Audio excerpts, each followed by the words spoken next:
Before we begin this morning, I'd like to take just a moment to direct our prayers to those affected by the recent tragedies in the Potomac River and over Philadelphia. May those feeling the grief feel our love and compassion flowing towards them as they process the losses of their loved ones. Let's take just a few moments in silence as we send a couple of words of encouragement and prayer to them.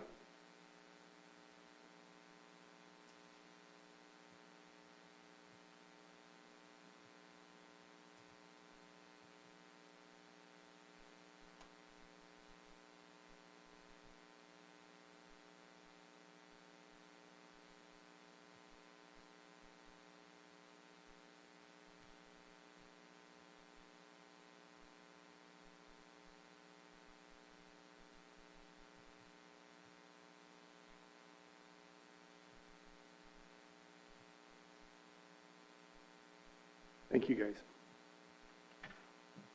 Well, good morning. Happy Groundhog's Day. Welcome to you here in person, as well as everybody in the worldwide community, to Unity Spiritual Center, Spokane. As our mission states, we are a vibrant community growing through spiritual practices and love. I'm Alan Bassan. I'll be your platform assistant this morning. If you please take just a moment now and silence your cell phones, it'd be a great idea. As we do each week, we want to begin our time together by sharing our opening affirmation. We really need to believe this right now more than ever. So together we affirm there is only one presence and one power active in my life and in the universe, God the good. This is Unity's foundation principle. One presence, one power, one life, living through and as each and every one of us. We are grateful this morning to have our speaker, my brother from another mother, Jeff Tawney.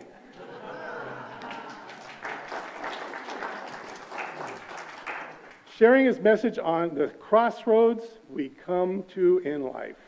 Our music today is provided by Greg Tenold. Hey, Greg! In a moment, our chaplain Al will share an opening prayer, but first, our song leader will start us off with a community song. Please stand if you're able.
Good morning.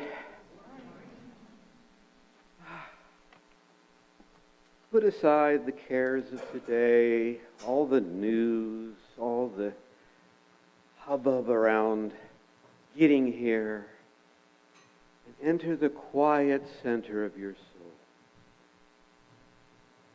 Inhale deeply and let the air out slowly with a quiet, relaxing sigh. And as you do, relax completely. Allow the chair to support your weight. Send your roots deep into Mother Earth. Straighten your spine and stretch it to the heavens. And let the energies of earth and heaven meet in your heart. Let that heart energy fill you top to bottom, front to back, side to side, and spill out into all the people around you. God is grace. Grace is not something that is given or withheld. Rather, it is a state of being which comes into active expression at the moment consciousness reaches out to spirit. It occurs when one directly experiencing the overflowing love of God. Forgiveness is extending grace to others and to oneself. I am one with grace. God's grace flows through me and out into the world. God's grace allows me to forgive everyone and everything. And as I am one with God's grace, so are each of you, for we are all one in God's love.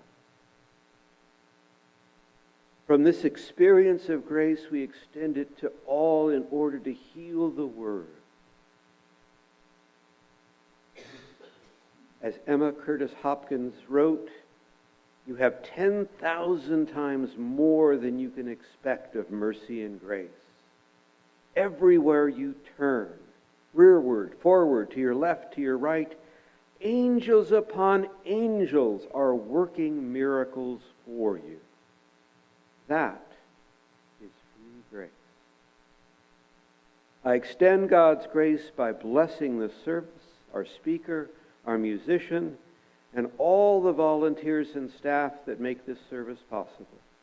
I bless this center and our community. I release this prayer into spirit, knowing it is already done. I am grateful for God's unending grace and mercy, and for this community to share it with. And so it is.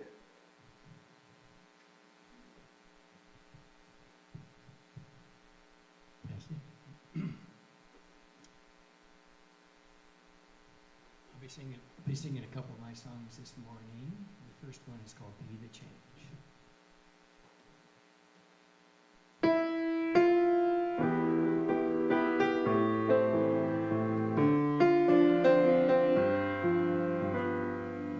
We must be the change we wish to see if we wish to change the world.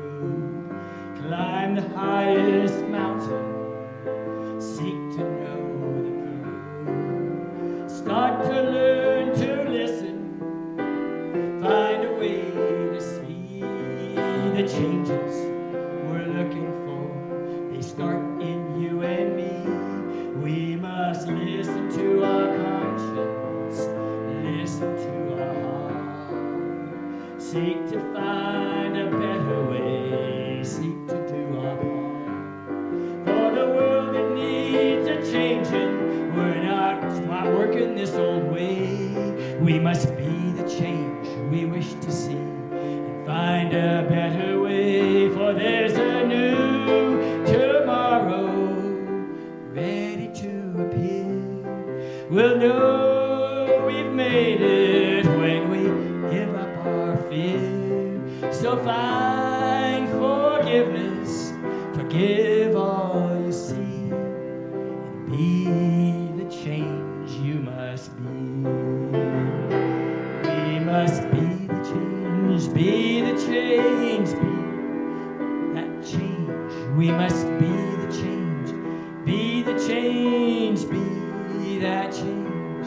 We must be the change we wish to see. We must look inside our heart, look inside and find a way to start. Start to know the mysteries, for there's more than there seems. Awaken to that part of us that leads us to our dreams. We must open to our wisdom, open to our love, seek to find a better way before we push and shove. For the world, it needs a changing, it's not working this old way. We must be the change we wish to see and find a better way. For there's a new tomorrow ready to appear. We'll know we've made it when we give up our fear. So find forgiveness, forgive all you see, and be the change you must be. And be the change you must be.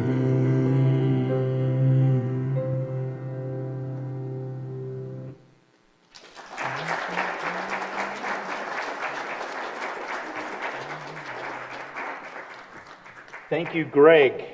One of my favorite sayings, be the change. Wow. I can't believe I'm here again. You know, this facility, this organization, this church gave me my first opportunity in my first transformational talk. It was about 4 years ago. I had 21 slides. I think you guys endured about a 35-minute presentation from me because I had so much I wanted to share. And I thought, I have one shot to do it, so I better take advantage of it. And I downloaded everything I had into that presentation, and you invited me back.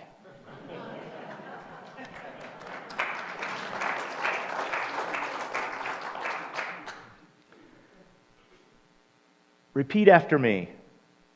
everything is in divine order. Everything is in divine order. That is my mantra for this year. Everything is a divine order.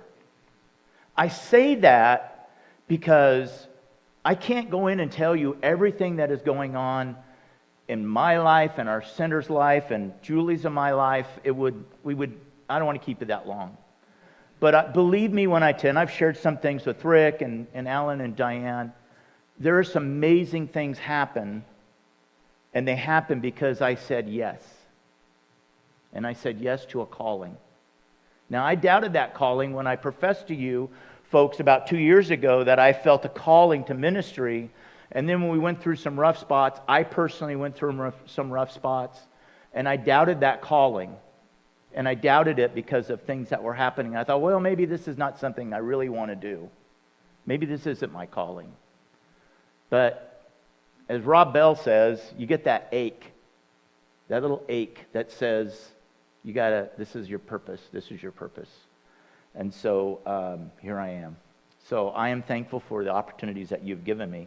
One little thing, if you look up, and I'm going to do the research, but Punxsutawney Phil, if you take the last part of Tawney, it's the correct spelling of my name. So I don't know what the tie is there, and what my lineage is to a groundhog, but so my talk today is about crossroads, and the crossroads we come to in life that reveal things about ourselves.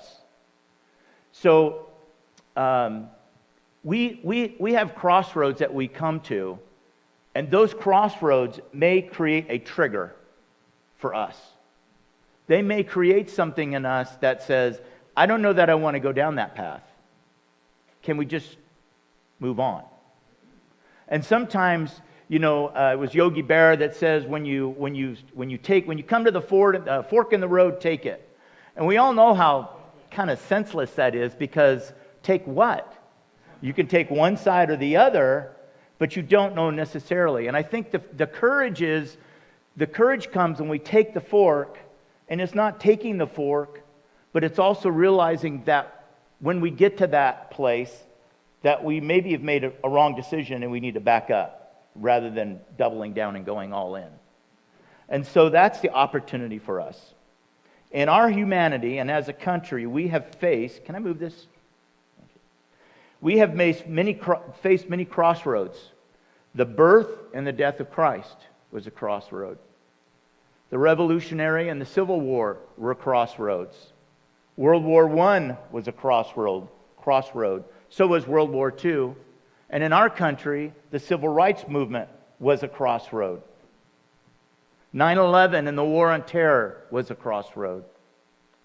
The 2020 and the 2024 elections are a crossroad. And do we recognize that in those crossroads, it's not that those crossroads came, but what is the divine order that comes in those crossroads? Personally, I've had my own crossroads. From a divorce of my parents, to my own marriage issues and addiction and recovery, to my stepping back and reconstructing what it meant to be a Christian or an evangelical Christian, walking it back, as I like to say. And something that I realized over this last year, and that is my reluctance and inability to have difficult conversations and recognizing when I'm wrong.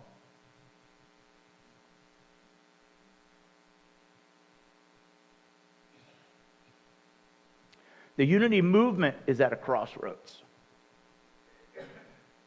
including some splitting off into the Fillmore Church is a crossroads.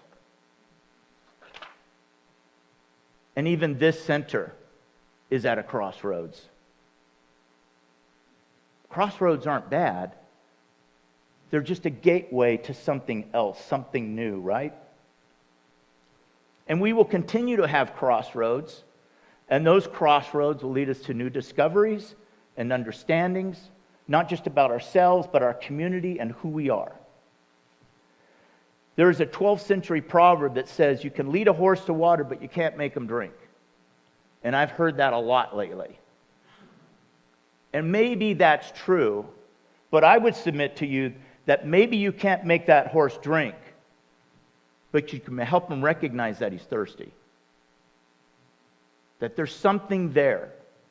And that's our challenge. In Mary O'Malley's book, one of the first books I did, where's Al at? There's Al. One of the first book we did when I first started attending this church was, What's in the Way is the Way.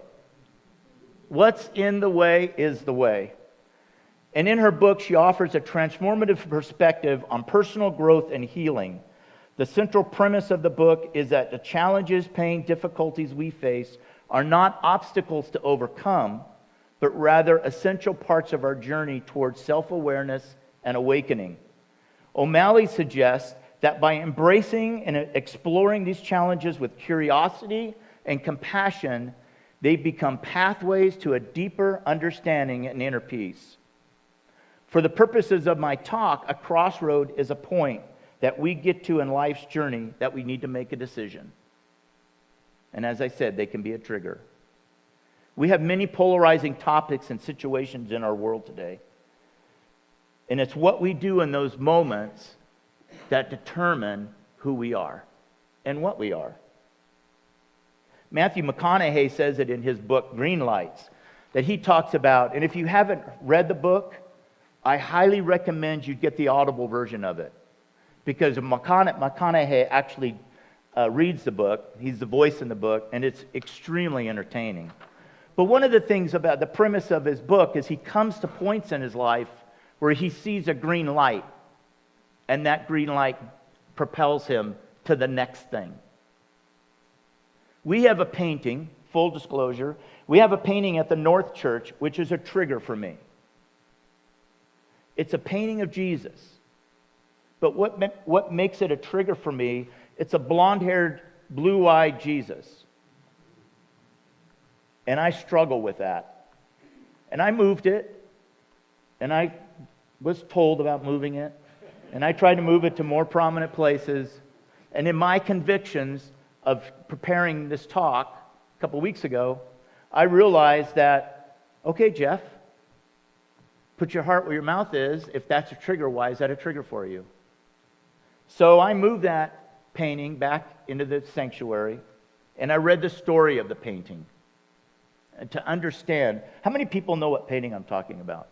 Okay, maybe one or two. Okay. When I read the story of it and how the artist came about that, I couldn't deny it. And I won't go into detail, but I'll just say that this is the artist's vision that she had when she was in deep prayer and what she would describe as Jesus coming to her, and she painted what she saw. Now, how can I discredit that?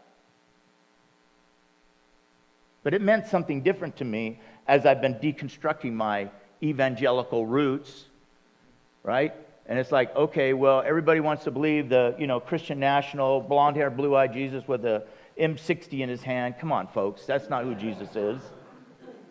So, trigger, put it in the hallway, but I'm embracing it now because it reminds me that while that might be a trigger for me, there are other things that we do and talk about and things that we take on that are triggers for other people. And we need to be respectful of that.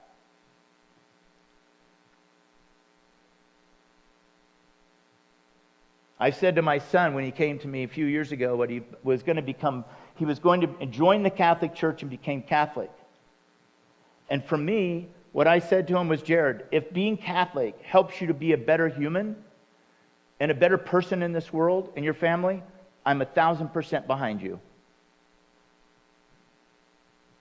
His mom took a different approach because she's very rooted in evangelicalism. And so there were some difficult times for my son during that time. But I saw him transcend and be committed to what he wanted to do for his family. And I have to respect that. Just as we respect other people's faiths here at Unity. So let's talk about Crossroads. Can I have my coffee? I'm getting a little dry here, sorry.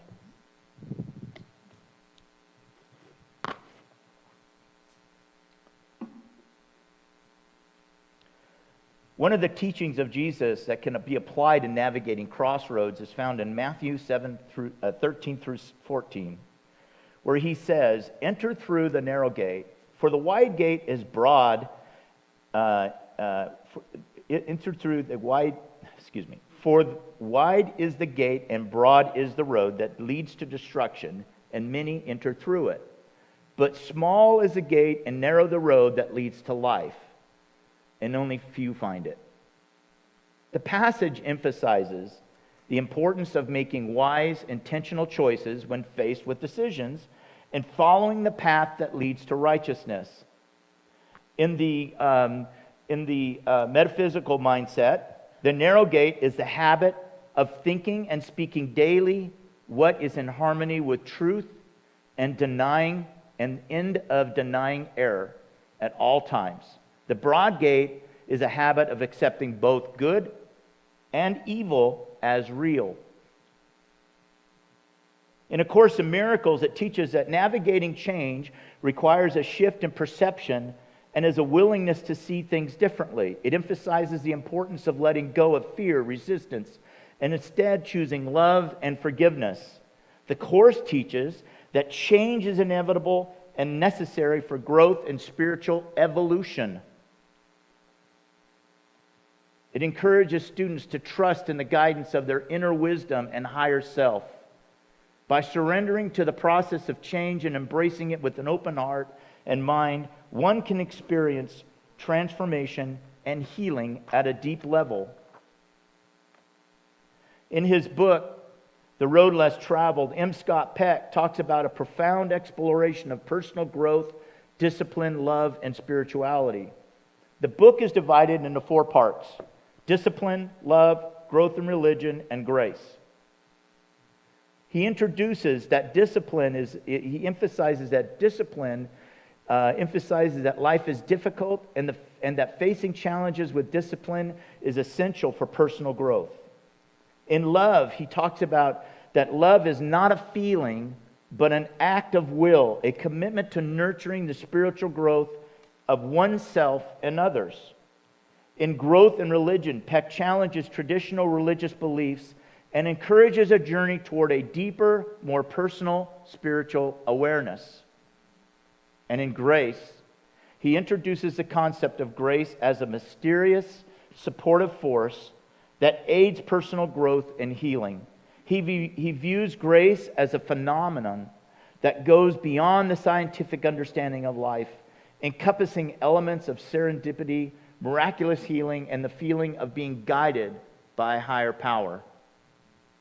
The Road Less Traveled advocates for self-discipline, love, spiritual growth, and openness to grace as essential components for leading a fulfilling life. It encourages readers to take the difficult path of self-improvement, personal responsibility, which ultimately leads to a deeper meaning and happiness. I was given this book by my ex-mother-in-law when my wife and I had separated. We were separated for about a month, and she gave me this book, and I was in a dumb place in my life. And I looked at the cover and flipped through it. It's like, yeah, no, I don't want any more of the religious stuff. And so I rejected it. I didn't read it. I wish I had. Maybe it would have changed the course. But, as I say, everything is in divine order. So let's look about some signs that we know when we're that tell us that we're at a crossroads. Feeling stuck or conflicted. You sense a need for change, but you're unsure which direction to take. There may be an internal conflict that's going on. How many have ever felt stuck or conflicted? Come on. How about significant life events? A major life event, trauma, such as a career change, relationship shift, personal loss, prompts you to reevaluate your path. Or how about a persistent dissatisfaction with life? You feel unfulfilled or unhappy in your current situation despite efforts to improvement. Opportunities or challenges. New opportunities arise and you face challenges that require you to make a significant decision about your future. That was where I was. Desire for growth. You have a strong desire for personal, professional growth and realize that the current path you're on is not supporting that growth. Or how about external pressure or expectations?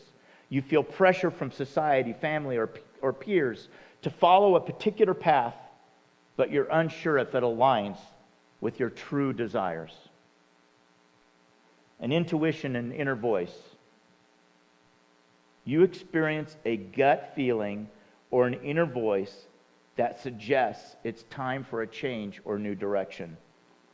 It's that ache, as Rob Bell would say. How to navigate. First, take self-reflection. Time to reflect on your values, your goals, what truly matters to you. Maybe journaling or meditating can help clarify your thoughts. Second, you consider your options. Explore different paths and their potential outcome. List the pros and cons of each option to gain a clear perspective. A couple of years ago, I sat in my living room with Post-it notes, and I went through and I just Post-it noted, what do I want in my life? And I created this string that was probably about 15 feet long of Post-it notes. And everything was on the table. What do I want? What do I want to be? What do I want my life to look like?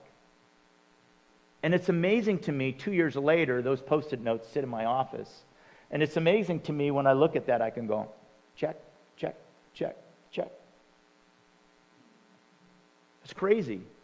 It was almost like life needed me to speak those things out. And I needed to voice them out in order for the universe, God, Spirit, whatever define you want to put on it, said, I see you. And someone once told me, what you want wants you. What you want wants you. And I look, that's what I want. And it's reflecting back. Seek guidance. Talk to trusted friends, family members, mentors, or a professional counselor.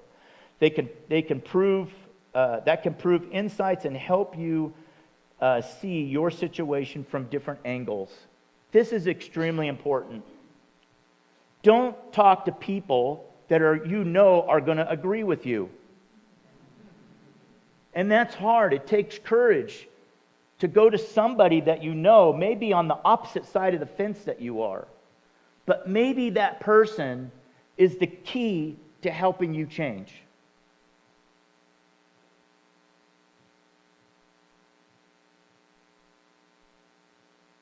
Listen to your intuition. Trust your instincts. Sometimes your gut feeling can guide you toward the path that aligns best with your true self. And set small goals. If a decision feels overwhelming, break it down into smaller, manageable steps. This can help you move forward without feeling paralyzed by the magnitude of your decision. The next thing is to stay open to change. As long as you're sitting there with your goals like this, you're not going to move. I never forget a story of my dad, my sister and my dad. We were up camping, and my dad wanted to teach my sister how to ride a motorcycle. We were very much into motorcycles. And so my dad would, he would get on the back, and you would drive. And when he taught me, we had a tote goat. Anybody know what a tote goat is? These were made like after the war. They were a big, heavy, a giant, what would you call it? It's just a giant piece of metal with a motor on it, It was nasty. And my dad was on the back of it, and he's teaching me how to ride, and I'll never forget the feeling of him jumping off and realizing with my hand on the throttle, oh no, what am I doing now? And I was literally like, I remember as if it was yesterday, I remember going toward a fence, a neighbor's fence, and the only thing I knew to do was get off. And down we went. Well, my dad had the same strategy with my sister. So we're up camping. I'm off in the front. My dad's in the back with my sister. And I'm like, where are they? So I circle back. And I'll never forget this scene. My sister is sitting on the bike like this. And my dad is talking to her. And she's like, nope, not going to do it. You're not going to make me. He jumped off. She felt it. And that was the end of the road for her. She did not want to learn. And I'll never forget, like when you're in this position, you're not open. You may think you're open, but your body says, I'm tied up in knots over this. And then take action. Once you've weighed your options, consider your feelings, make a decision, and take a step toward change. It doesn't have to be very big. It can be a step. My step recently, after the election, turn the news off.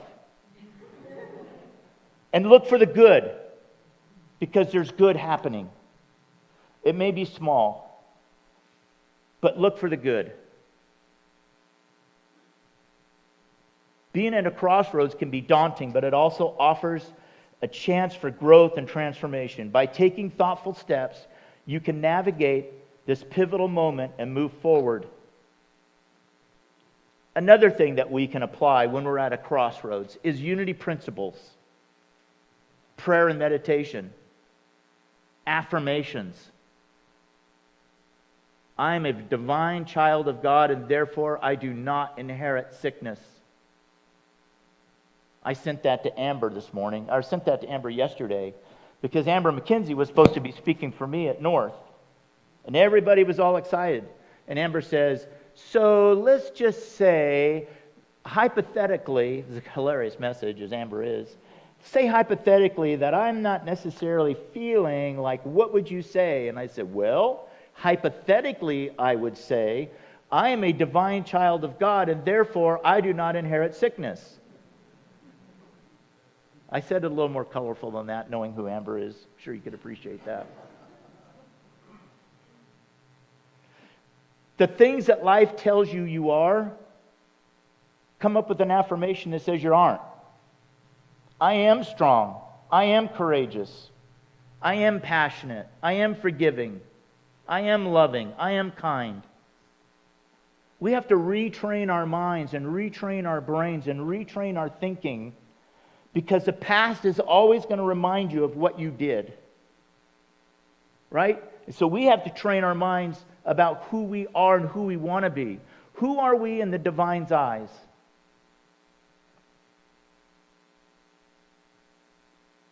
Mindfulness, practice mindfulness can help you stay present and grounded in the moment. And then visioning. Engaging in vision exercises. I do this all the time. I sit with it. Whatever it is, I sit with it. And you can ask Julie, there'll be times I'll be reading and I'll just stop, put my hands down, and I just sit like this. And I'm sitting with it. What is it telling me?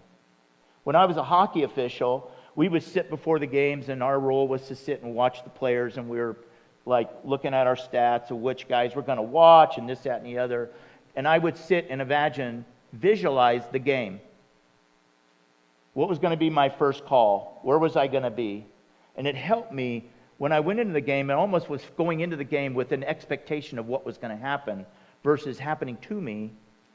I was in control.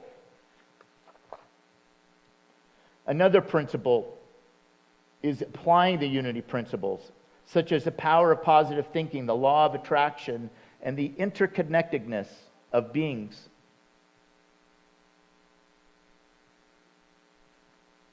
When you focus on abundance, abundance focuses on you. So,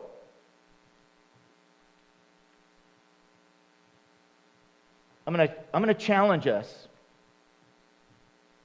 I'm going to throw some things out here. It's my observation that the problem that we're having in unity is we are victims of our own success. Victims of our own success. Because if you look at the other churches, Mormons, Seventh-day Adventists, Jehovah's Witnesses, Christian evangelicals, they sell you on the need for belonging, the need to be a part of this body.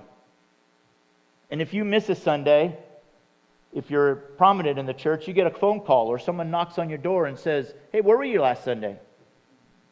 Right? Their theology teaches you to be dependent on the church. Now, this is my own personal.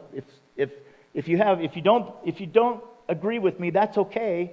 Love to engage in a conversation with you. But these are the things that I'm coming to as I'm working through life here. The unity theology is about oneness. We're all connected. I don't need you to be a unity person. You can be Mormon, and I don't need you to be a unity person for me to recognize the oneness in one another. If you're a Catholic, I don't need you to be unity in order for me to recognize our unity, our oneness with one another. So unity teaches independence, not dependence. Wherever you are, wherever you are in your journey of transformation, you are welcome wherever you are. We don't have a prayer that you have to say. We don't have, all this other stuff to make you part of the group. And so consequently, what happens?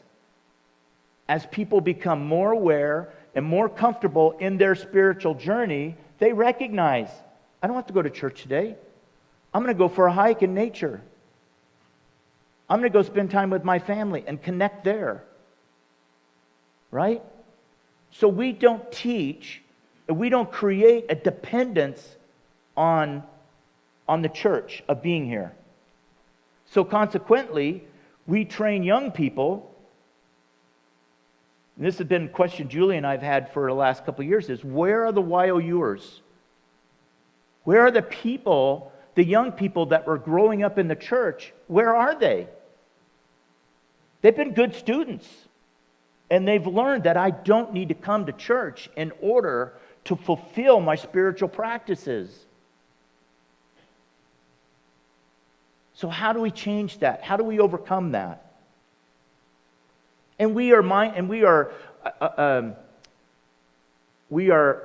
accepting of people who may get out in the weeds into things that we may not necessarily embrace, but we still look at that and we celebrate their journey, right?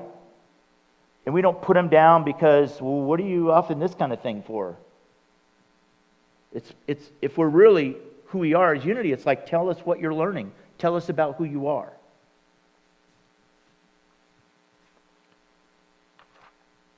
So, it's about mindset. And I've come to this community, right? Community. It's a mindset change. And what do? We're going to build on unity principles. Now, I'm not going to take any credit for this whatsoever, but the first week I started up north, we signed a contract with Spokane Learning Co-op. How many know about Spokane Learning Co-op? How many know Katie Purviance?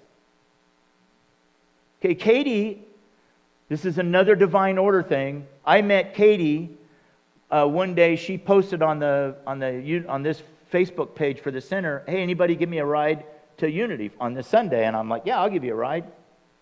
And Julie and I started giving Katie a ride, become acquainted with Katie and what her mission was, and actually, divine order. Katie is actually covering North today and has an amazing story of transformation. I told Rick, you need to have her here and have her talk about it. But Katie's dream is Spokane Learning Co-op. And her vision is a world where young people's rights are respected, giving them the freedom to shape their education and lives. Imagine children growing up with their curiosity, inner genius, self-esteem still intact. See what happens when young people are allowed to develop their fullest potential. Witness more communities embracing the power of self-directed learning. She her market, I guess, if you want to call it that, her market is homeschooling parents. And they come to this area on our property that she's created for Spokane Learning Center. And there's tires. The first week, I don't know if you can see back in that upper right-hand corner, there's a hay bale tower. And one of the first things the kids did, they just let the kids play, create. Which when I was a kid, and probably most of you were a kid, that's what we did. Our parents said, get out of the house and be home by dark.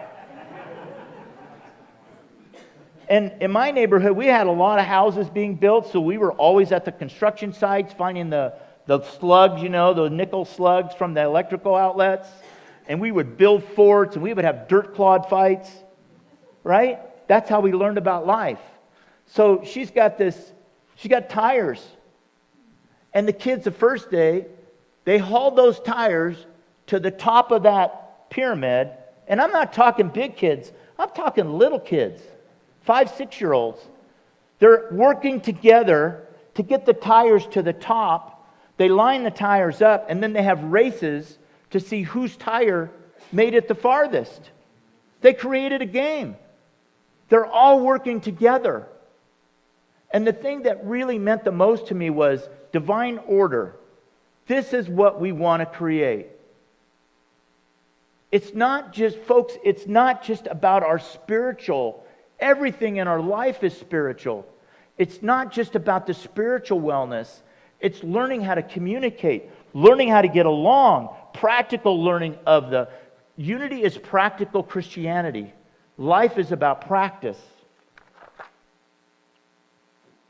So I have some ideas about building community.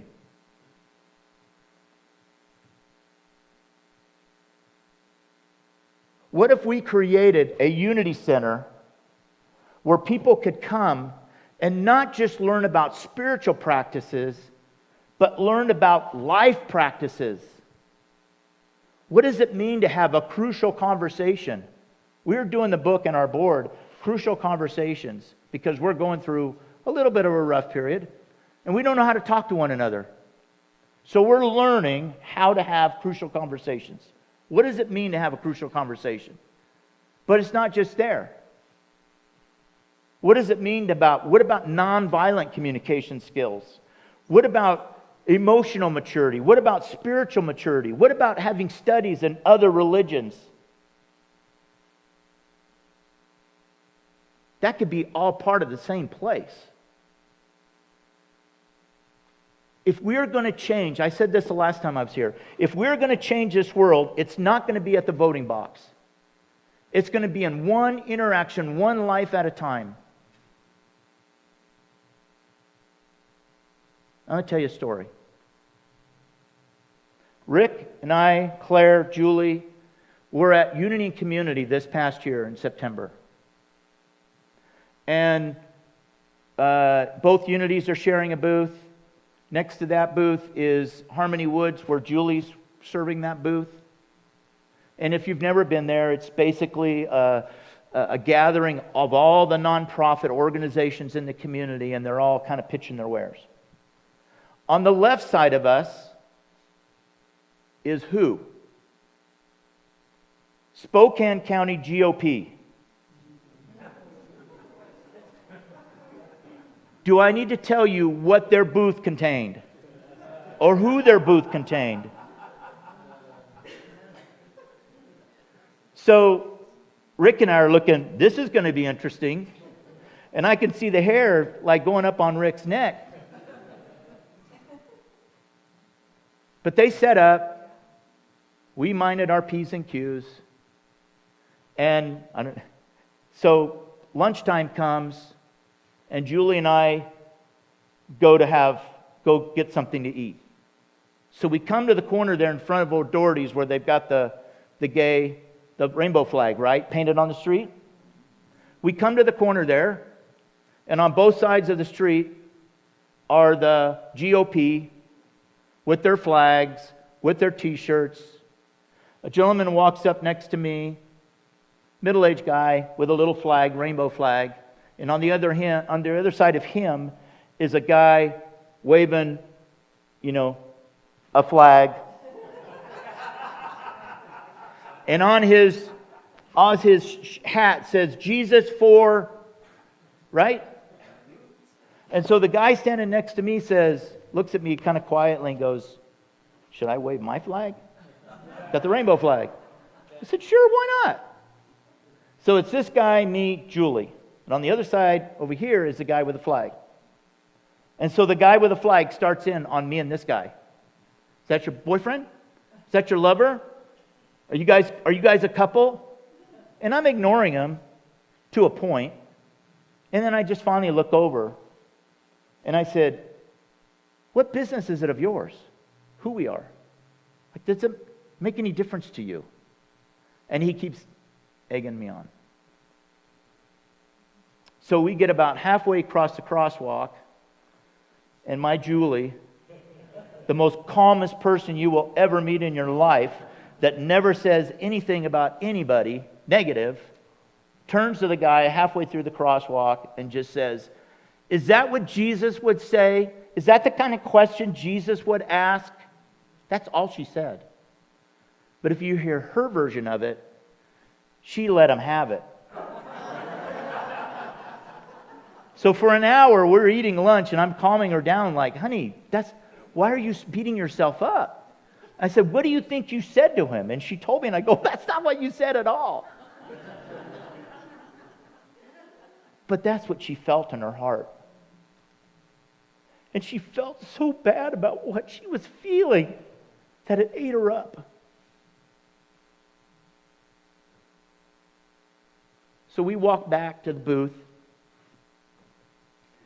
and we walked back to our booth. We're talking about it. I think I might have even told Rick what had happened. And there's a lull in the traffic and the people walking back and forth. And as Doug knows me, I'm not going to just sit back on my laurels. And so I thought about it, and I was like, okay. In the pause, I stepped over in the booth, and I said, hey, excuse me, can I ask you guys a question? And there was a guy there and a gal. Guy sitting down, and they're, oh, yeah, what do you want to know? I said, so my partner and I tell him what happened. And the guy kind of just like, okay, this is going negative, so he shifts his attention. He's not looking at me, but he's got a smirk on his face. And at first it was, oh, no, that wasn't one of our people. And I go, no, he was. He was helping you set up. And I described him, and the gal says, oh, yeah, that was so-and-so. And, and then she's like, I'm really sorry, and she's being very apologetic and trying to be, and I'm not upset. Understand, I'm just asking questions. And my question is, can't we be better than this? Can't we rise above this bickering stuff? Like, you and I could probably sit down and have a conversation. There's probably 50 things we could agree on. So why can we not focus on what we agree on instead of the name calling and all of that? Why can't we do that? Because at the end of the day, we all want the same thing. We all want to live in peace. We all want to live in harmony. We all want to have a right to earn a living. We all want the same thing. The difference is how are we going to do it? And in that difference is where we can find solutions. But we have gotten so polarizing that we don't have the ability to communicate anymore. We only have the ability to shout back and forth. And that's why I disengage on Facebook. I may say something here and there, but I am not getting into it on Facebook. So I explained this, and I listened. I said, look, I didn't come over here to start anything. I'm not trying to create any problems. I'm just asking questions. Like, we have to be better than this. And I step out, and I walk back to our booth, and the lady follows me. And I have her permission. I have their permission to share this story. So she follows me, and she puts her hand on my arm, and she says, can I talk to you? And I said, yeah. So I stepped to the back of the booth, and she says, I want to apologize. And she said, she goes, my husband and I are really struggling. Our 27-year-old stepson, my 27-year-old stepson committed suicide. And in our grief, we have turned on one another. And we don't know what to do. And all I did was listen. What is your stepson's name? Tyler. And I said, okay. And we typically, at the booth, we have the booklets, the different Unity booklets, and there's one on grief. And so I'm looking for the one on grief, and we don't have it.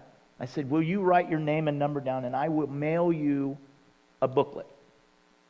Maybe it'll help. And here's my number, here's my name, call me if you need anything. So I mailed the booklet, got back a couple of weeks, mailed the booklet. I have her note on my desk, because it's reminding me to pray for that family. So I got new stationery, and I thought, oh, the first card of encouragement I'm going to send is to this family. And I write out, and I send them a card. A week and a half later, I get a phone call.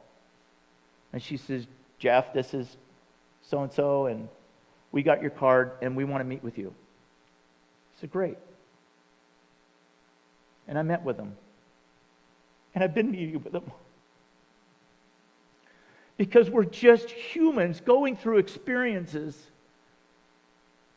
We haven't talked about politics one time. Not once. We're talking about what we're doing and how we're living this life and getting through. Yesterday I met with them. It's the fourth time, I think. And they are doing so well. And I'm not counseling them from a counselor standpoint. I'm just listening and asking questions and affirming them. I know how to do that with Unity principles.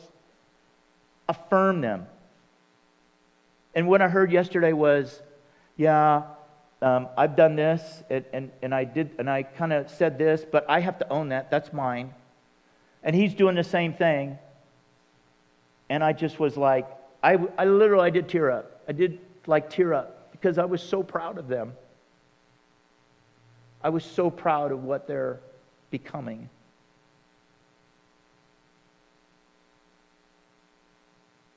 That's our opportunity. And I told Julie when I first met with them, I said, that's why we're here. It's those opportunities. It's not about coming to Unity. It's not about any of that. It's just how do we be life to one of people. I'm sorry, I'm going over. I'll wrap it up.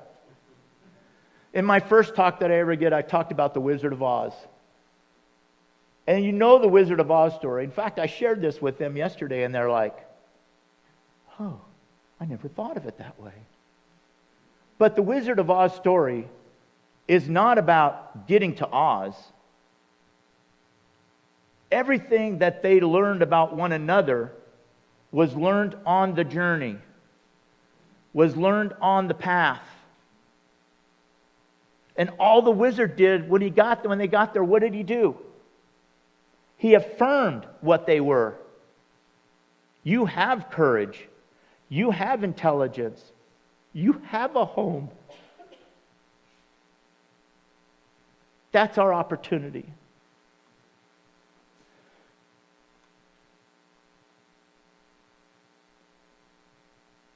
Our opportunity here in Spokane, as a community, is not about a building.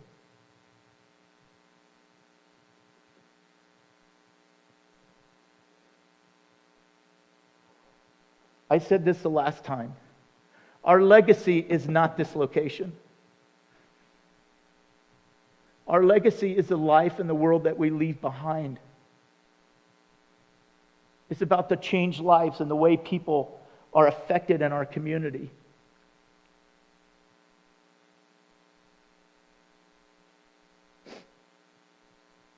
The universe is asking us to participate.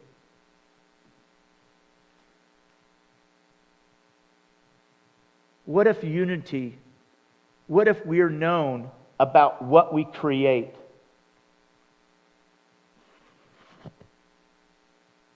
not about where we are.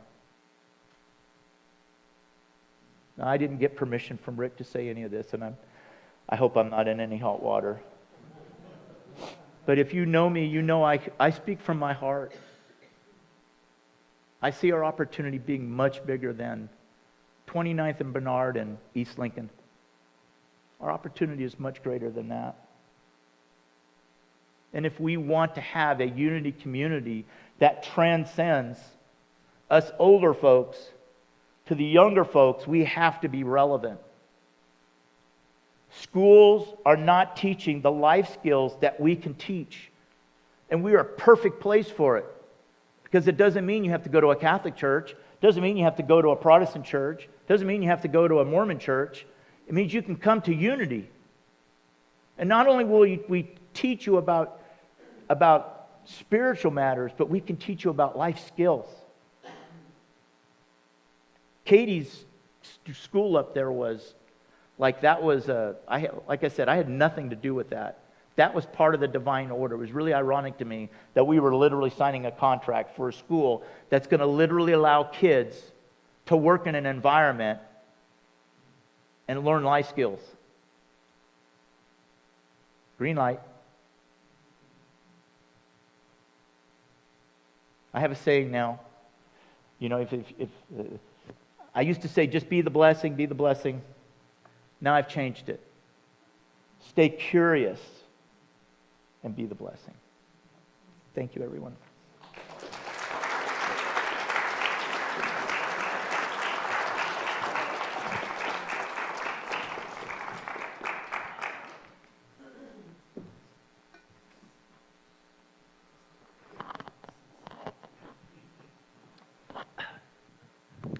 Oops.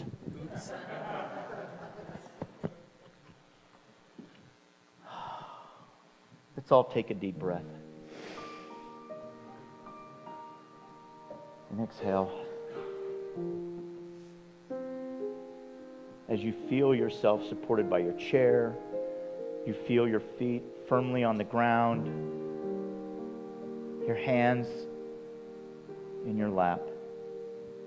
You're open.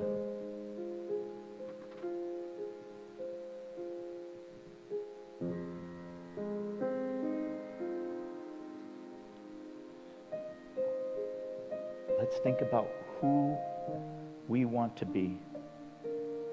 We as a collective bring our own values, our own experiences.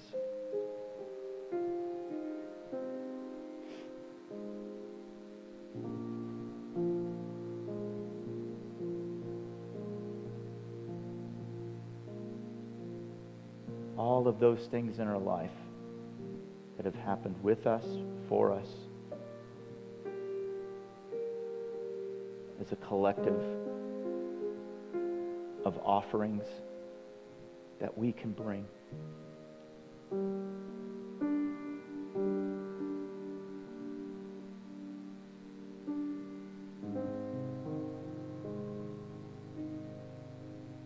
Think for a moment of the things that you have learned in your life. Those lessons.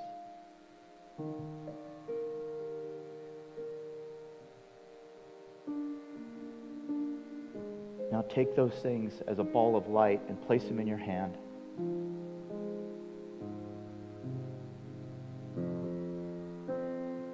And offer that.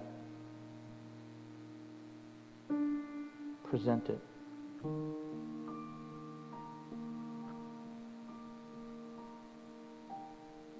That is the unique piece of you.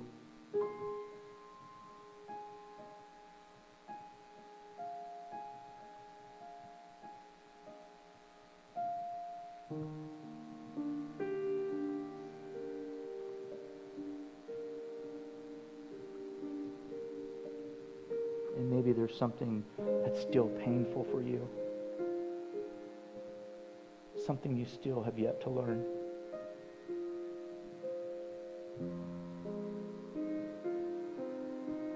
Be courageous. Be patient.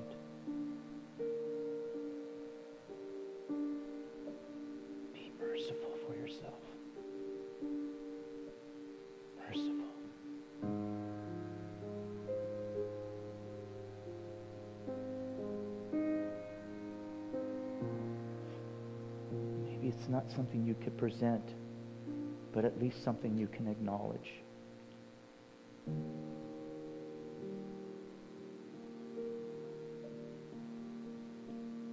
Yes, this is a part of me, but it doesn't define me.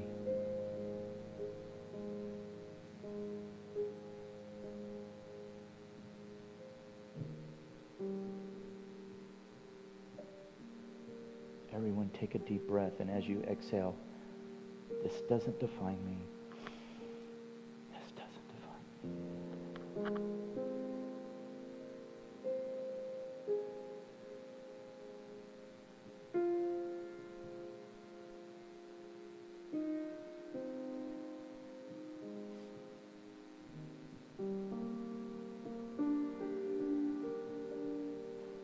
We are all one. We are all connected.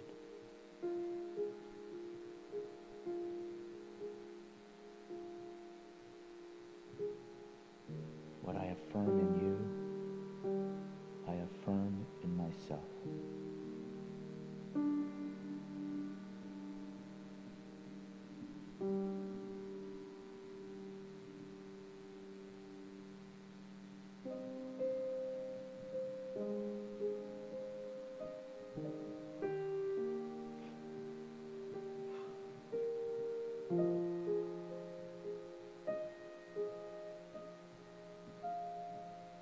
Be the change you want to be.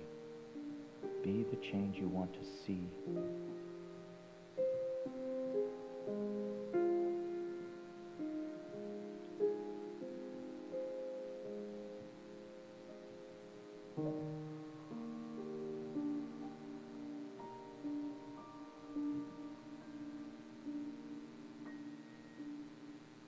Think about what you want to see.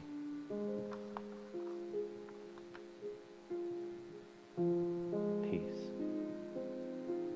love, forgiveness, power, presence.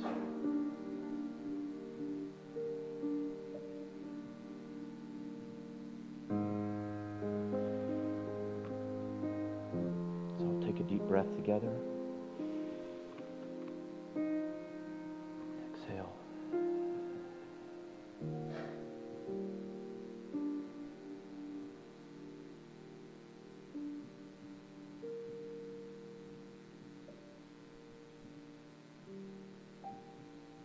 Now wiggle your fingers,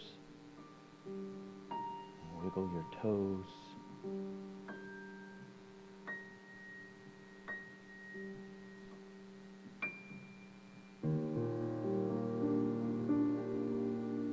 And so it is.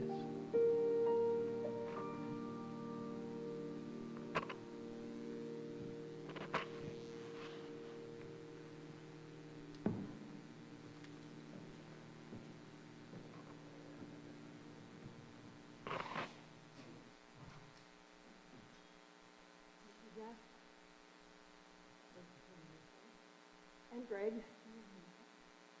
I'm Courtney Litwin, and it's time for sacred giving. Can you hear me? The sacred giving part of our ceremony. Jeff says, be the blessing. I say in myself, for myself, be the light, which is not original. It's just a way of being. I don't know if you remember the talk about staying above the line.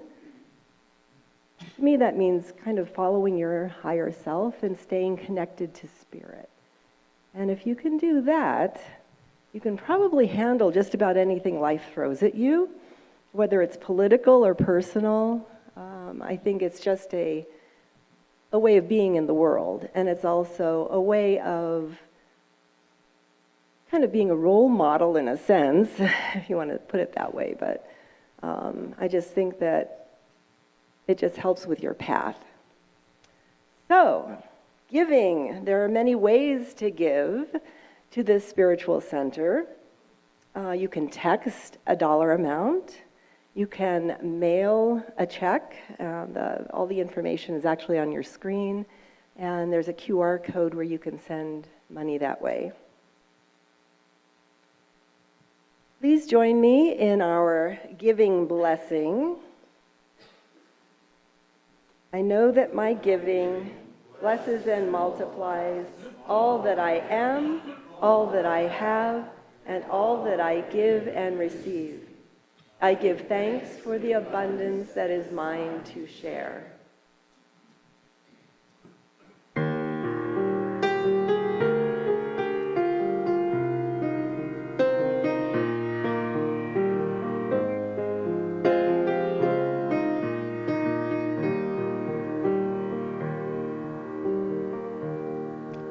When the winter winds are raging and the ground is turned to stone,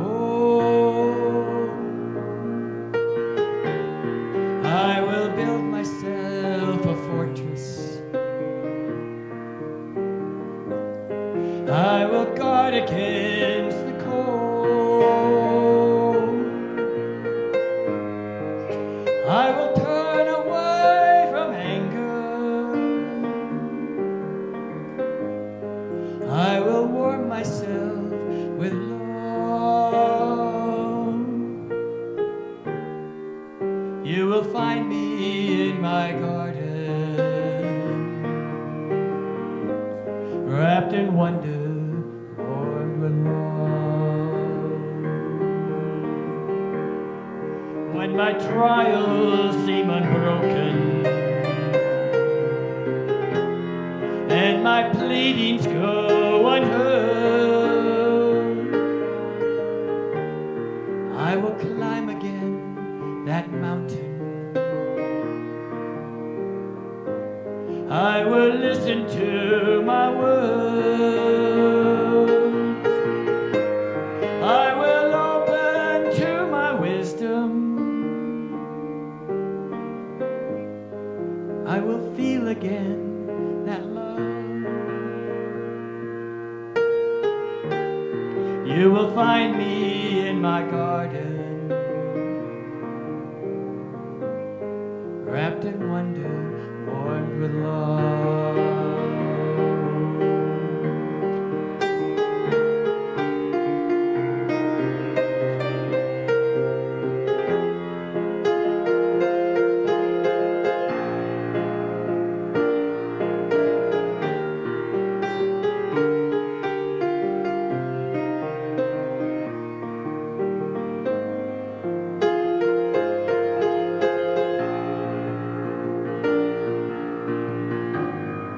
I will open to my wisdom. I will feel again my love.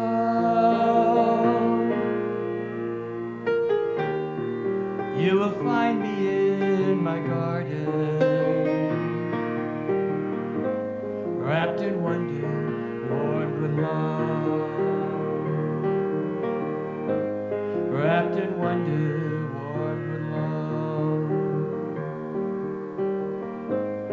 wrapped in wonder, warmed with love.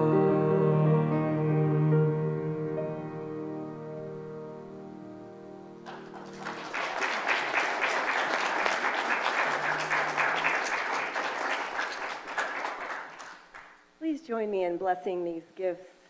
May these gifts multiply the blessings for this spiritual center and others as they go out into the world. We are grateful.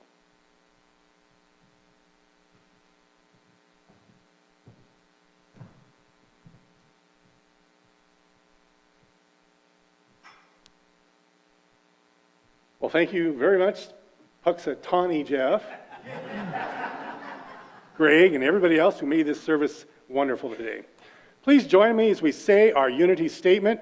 Together, unity stands for peace in the presence of conflict, for love in the presence of hatred, for forgiveness in the presence of injury. Unity honors the many names for God, the many paths to God, for we know that there is only one power, one presence, and one life. So, whoever you are and wherever you are on your spiritual journey of transformation, you are welcome here.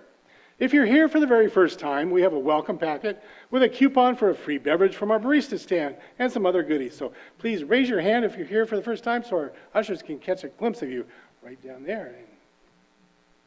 And we got some over here. Sweet. Thank you guys for coming. We hope that you all join us in the fellowship hall afterwards so we can get to know you.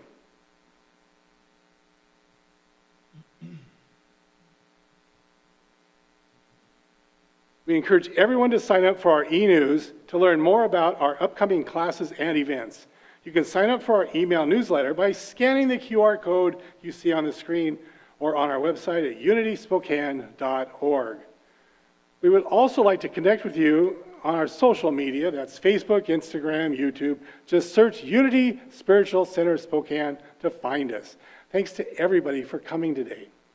Our chaplains today are Gary, who has been holding the service in prayer, and Al, who will be available to pray with you right down front here immediately following this service. So if you have something that is heavy on your heart or a joy that you want to share, please avail yourself of our chaplains.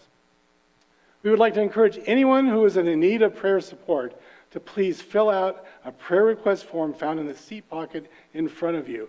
And you can put them in our prayer box located in the back as you exit the sanctuary on the left-hand side. And now it's everybody's favorite time of the day. It's news you can use. If you would like to learn more about Unity, including the history, prayer, and more, sign up for Unity Way of Life class Saturday, February 8th, 9:30 to 12:30 p.m. They even will have baristas here with coffees and muffins available. Our next sound bath is on Saturday, March 8th. Cost is $30 per person. See the e-news for details to sign up or see Deanna after the service. Reverend David's book study and on his book, The Healing Tapestry, begins on Thursday, March 20th in person for 4 consecutive weeks in the Unity Chapel. It is by love offering, and we hope to see everybody there. Now, next Sunday, February 9th, our speaker is Reverend David McClure, and music will be the Unity Choir and Treble Ensemble. Now, I would like to invite up Rick for a very short board update.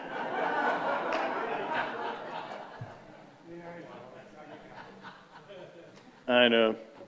Well, thank you, Greg and Jeff. You know, it's interesting. Claire and Sally head up the Sunday service team, and they put together a little letter of understanding with our guest speakers. And for Jeff, it was wanted to make sure he brought Julie with him. So thank you for that.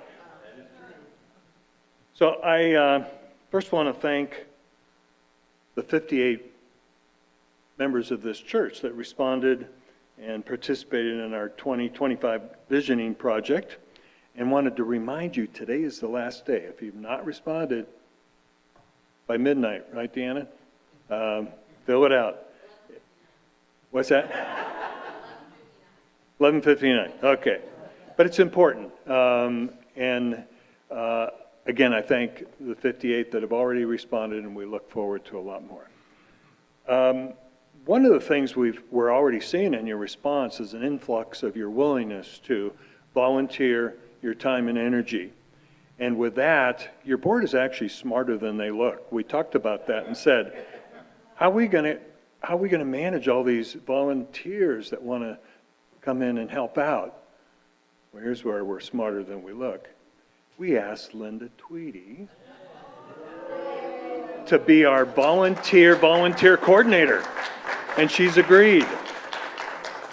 So she will be the one, as you want to volunteer and man the front door and work in the bookstore or whatever, between Linda and Deanna, they'll be coordinating all that. One thing I wanted to add some clarification around the confusion around our 2-type membership process. Yes, the bylaws do define 2 types. There's supporting members and there's governing members. I just want to remind all of us that to become a supporting member, all you have to do is come to one of our orientation classes, and those are provided second Sunday of each month. Once you become a supporting member, if you want to be a voting member, you follow Unity principles and be a supporting member for 1 year and take a required class, and then you can become a governing voting member. And here's some really good news. Thanks to Reverends David and Donna McClure and Sally McClure, those interested in becoming a voting governing member of this church can now attend a brand new class entitled Unity Way of Life.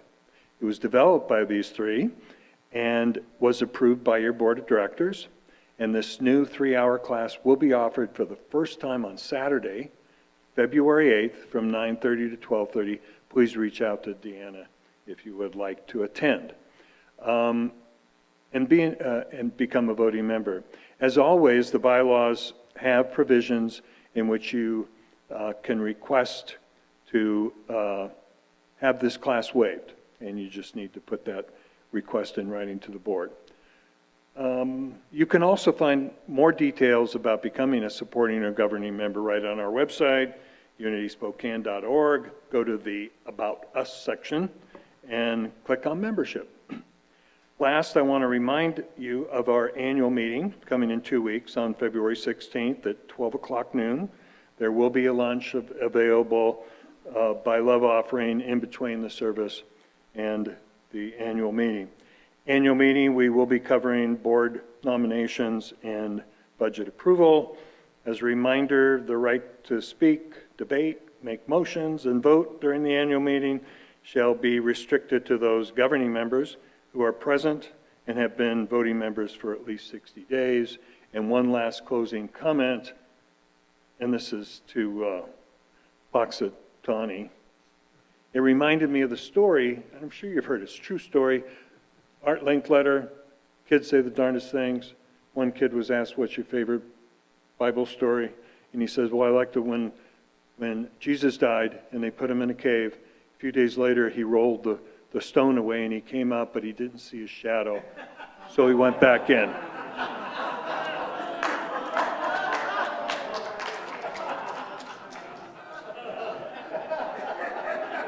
Was that short enough? I think the kids are ready now. Well, you know, shorts is all relative, so. All right, have our kids still out there, or do they get bored and go home?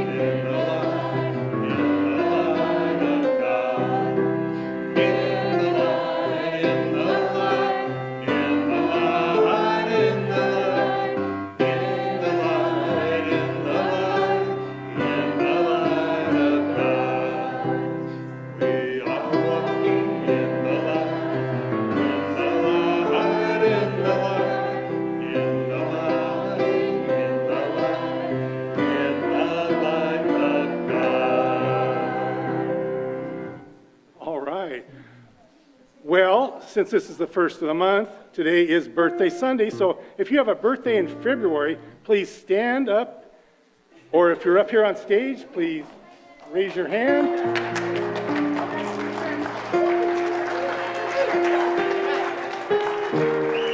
Or especially if you're going to be a teenager as of tomorrow. Hey, Braden. All right, let's sing.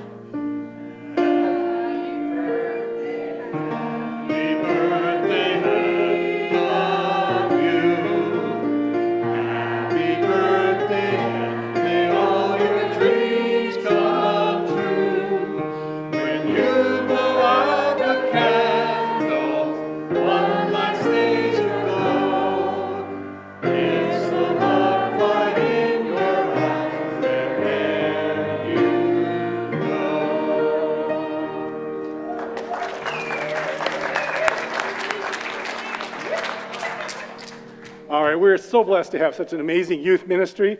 So thank you to all the kids and all the adults who serve them. Let's bless our young people and those in service with our children's blessing. Be the love you are. Sing the song you hear. share your joy of life with people far and near. And for all of us, be the love we are, sing the song we hear, share our joy of life with people far and near. All right, guys, head on back to where you came from.